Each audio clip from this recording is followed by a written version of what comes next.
मित्रों, आज हम भगवान श्री राम के जीवन की चर्चा करेंगे। आशा है कि आप शुरू से अंत तक वीडियो पर बने रहेंगे। वीडियो यदि अच्छी लगी तो सब्सक्राइब एवं लाइक करना ना भूलें। तो शुरू करें प्रभु की चर्चा। भगवान श्री राम का जीवन मानवीय जीवन के लिए आदर्श स्वरूप है।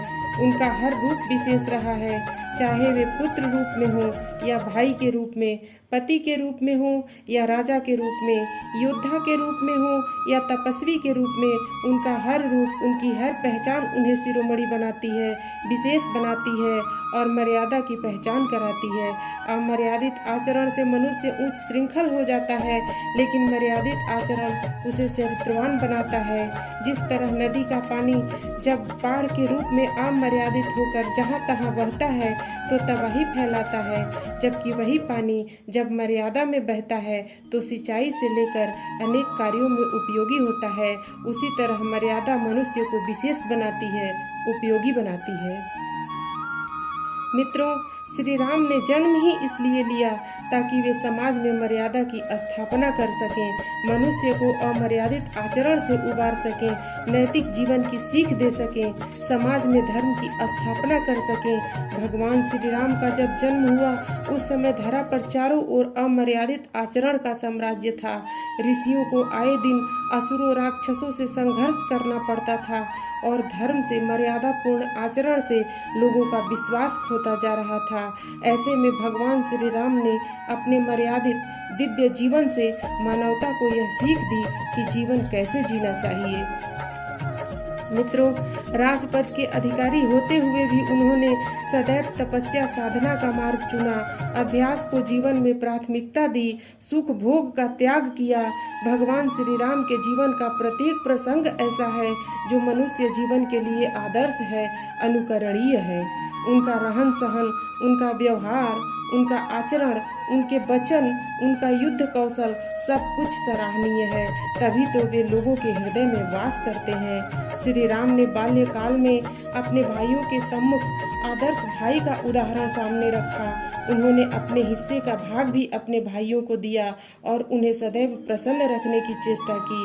खेल खेलने में स्वयं को हराकर उन्हें जिताया, उन्हें सदैव आगे बढ़ाया, सदैव उनके हित के विषय में सोचा, उन्हें इतना प्रेम दिया कि उनके भाइयों के लिए भैया राम ही सब कुछ थे और वे उनके लिए कुछ भी कर सकते थे। मित्रों, गुरुकुल में महर्षि वशिष्ठ जी के आश्रम में एक राजकुमार होते हुए भी उन्होंने सामान्य छात्र की तरह शिक्षा ली तथा सेवा कार्य करते हुए सबको संतुष्ट रखा।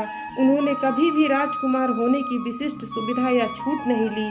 गुरु के आदेश का शब्दशः पालन किया। शिक्षा पूरी होने के उपरांत जब पिता महाराज दशरथ ने उन्हें महर्षि विश्वामित्र को सौंपा तो प्रसन्न मन से महर्षि के साथ गए। किसी भी तरह का संदेह या राज परिवार के प्रति मोह उनके मन में न जगा। महर्षि विश्वामित्र के आश्रम में उनके यज्ञ की सुरक्षा करते हुए कई राक्षसों का उन्होंने संहार किया और अपने युद्ध कौशल का परिचय दिया। इसलिए महर्षि विश्वामित्र ने भी उनसे प्रसन्न होकर उन्हें उपयुक्त पात्र समझकर अपने दिव्यास्त्र प्रदान किए। इसके बाद जनकपुरी में सीता जी के स्वयंवर में शिव धनुष तोड़कर उन्होंने अपने अति मानवीय कौशल का परिचय दिया और राजकुमारी सीता से विवाह किया। मित्रों, जब उनके राज तिलक का अवसर आया तब ठीक उसी समय रानी कैकेयी ने हठ पूर्वक वचन पूर्ति हेतु महाराज दशरथ से यह वचन लिया कि राम को 14 वर्ष का वनवास मिले और भरत का राज्याभिषेक हो। तो श्री राम ने यह प्रसन्न मन से स्वीकार किया और वन गमन के लिए प्रस्तुत हो गए। उन्होंने ऐसे अवसर पर पिता को वचन भंग करने के धर्म संकट में नहीं डाला। हालांकि अयोध्या की जनता उनको राजगद्दी पर बैठे देखने के लिए उतावली थी, पर उन्होंने अपनी लोकप्रियता और जनादेश की अनदेखी करके पिता के वचन का मान रखा। मित्रों, जीवन की कठिन से कठिन परिस्थितियों में भी उन्होंने मर्यादा नहीं छोड़ी। चित्रकूट में राजकीय वैभव से दूर सामान्य वनवासी की तरह उन्होंने जीवन जिया और वन में निवास करने वाले राक्षसों व असुरों का संहार करके वह क्षेत्र ऋषियों के लिए सुरक्षित किया। जब उनके समक्ष छल पूर्वक किया गया सीता हरण का महासंकट उपस्थित हुआ, तब भी श्री राम ने धैर्य पूर्वक आगे की रणनीति का निर्धारण किया। उन्होंने शारदीय नवरात्र की साधना की, शक्ति अर्जन किया, वन में निवास करने वाले वनराज सुग्रीव से मित्रता की, हनुमान उनके परम सहयोगी हुए और फिर उन्होंने वानर सेना का गठन किया।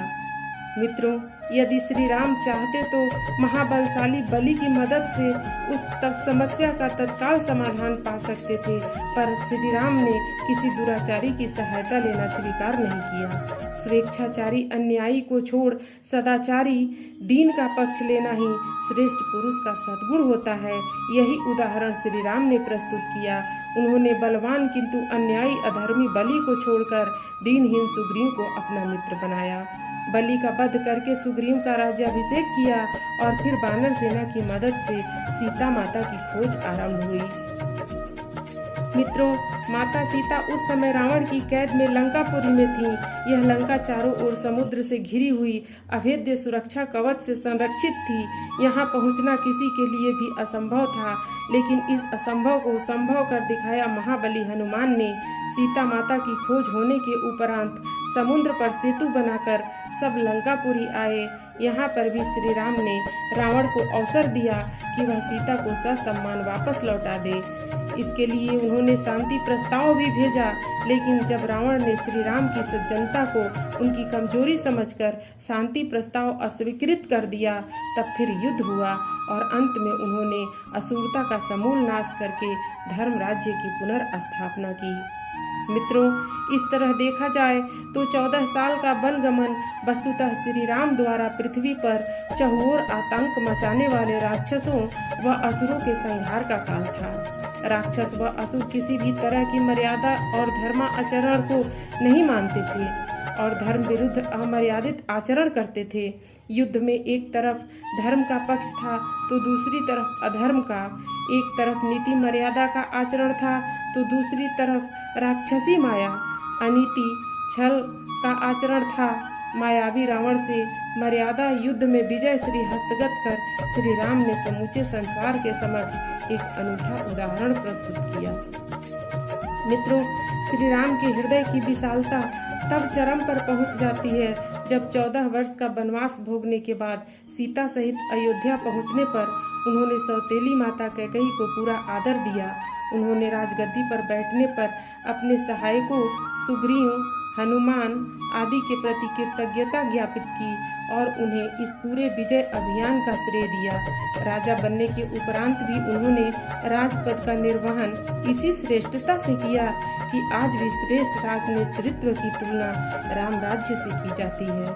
इस तरह भगवान श्री राम में आदर्श लोकनायक के सभी गुण मौजूद थे और इसीलिए वे सदियों से जन जन के आराध्य बने हुए हैं।